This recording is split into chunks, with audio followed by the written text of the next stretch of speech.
Hello, my name is Jason Laney, and I'm the Warning Coordination Meteorologist with the National Weather Service located in Santa Teresa, New Mexico. And my office is just one of 3 offices that serve the state of New Mexico. So we'll take a closer look at just who we are in the National Weather Service. The National Weather Service is actually made up of 122 offices around the entire country.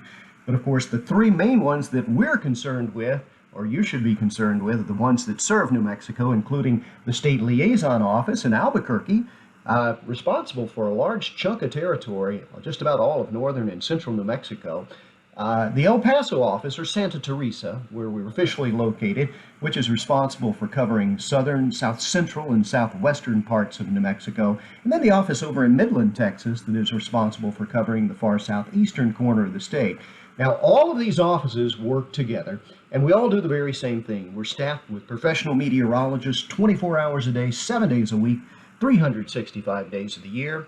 And our primary purpose is to produce weather forecasts, issue watches and severe weather warnings, as well as collecting data for climate services, and more recently, providing decision support services to many of our partners, including first responders and emergency managers, when severe weather or active weather begins to take place. So the National Weather Service does a lot. And we have a lot of tools at our disposal, including Doppler radars to see inside the storms, high-resolution satellites in outer space to get a full view of everything going on, launching weather balloons to collect data aloft, and surface observation systems to get the data down at the surface. We bring it all together in some of the most high-tech computer environments you will ever imagine. So we can do a lot. And the reason we do all of this is because it helps us support our mission. And the main purpose of the National Weather Service is to not just produce these forecasts and warnings, but for the protection of life and property. And that's where you come in as you're watching this. This is not a Skywarn spotter presentation. Not yet. That's coming up in a few days. This is just an introduction to what Skywarn spotting is all about. Hopefully you want to become a spotter for us, because we could use you. And I'll explain why coming up here in just a couple of minutes. But if you do decide to be a part of Skywarn and take our official training coming up in a few days, what we'll be doing is we'll be talking about spotter terminology so that we're on the same page, we're speaking the same language. We'll talk about how to stay safe while you're out there spotting storms. We'll also talk about how to report to the National Weather Service and what to report. Obviously, not everything that happens weather-wise needs to be reported by a Skywarn spotter, but some things do. You'll know what is what. We'll talk about severe weather features so you can look at the skies and have a pretty good idea as to whether or not storms are going to be severe or not. A lot of people take Skywarn classes just for that purpose. They're just interested in the weather.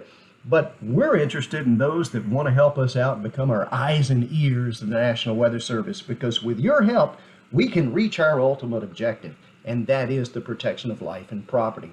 Let me show you why spotters can be so important. Take a look at the thunderstorm pictured in the upper right. This is a strong supercell thunderstorm. I know that just by looking at it, and you will too after you take the course.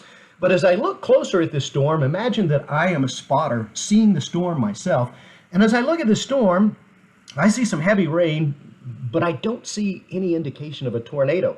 However, the National Weather Service meteorologist with the Doppler radar, which is the image that you're looking at in the lower left, is showing a hook echo. That means strong rotation in the storm. And without the help of a Skywarn spotter, we would probably need to issue a tornado warning on this storm, even though this storm obviously does not have a tornado with it. This was near Roswell. And if you also look at that radar image there, do you see the little kind of blue asterisks that are plotted there? Those are all Skywarn spotters. We know where you are, and we can actually call you if you don't call us. So it's all about good communication, and you'll learn how to do that and report in real time to the National Weather Service office, because we do have lots of weather hazards that come our way. Now, I focused this map on my area in southern New Mexico, but the same threats are statewide, from severe thunderstorms that can produce damaging wind, dust storms, flooding, and tornadoes and hail, to wildfires, extreme heat in the summer, and extreme winter weather in the winter. Now, a couple of these really stand out. Obviously, thunderstorms are responsible for the severe weather, but the type of severe weather that we see most often around here has to do with flash flooding and these dangerous downbursts that can kick up big walls of dirt and dust.